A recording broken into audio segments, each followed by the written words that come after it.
Resta intubata, la prognosi riservata. Le condizioni della 55enne di Borgo Veneto, trovata incosciente vicino al corpo senza vita del compagno, ucciso da un colpo di pistola autoinferto, sono ancora gravi, tuttavia sembrerebbe non essere in pericolo di vita. La donna è ricoverata nella rianimazione dell'ospedale di Schiavonia. Ieri pomeriggio i medici hanno tentato di risvegliarla dal coma, ma le sue condizioni sono ancora troppo critiche.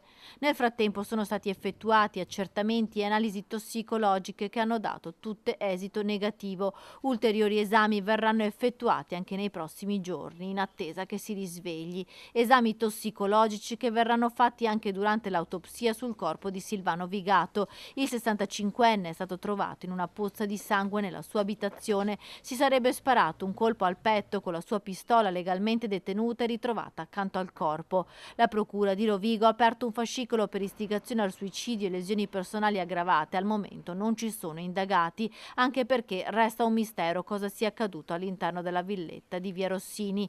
Le indagini dei carabinieri di Este non escludono alcuna ipotesi. Secondo la testimonianza di una vicina di casa, mercoledì pomeriggio nell'abitazione di Vigato si è udito qualcuno litigare, poi il silenzio fino alla scoperta fatta dalla figlia della 55enne che ha dato l'allarme ai carabinieri.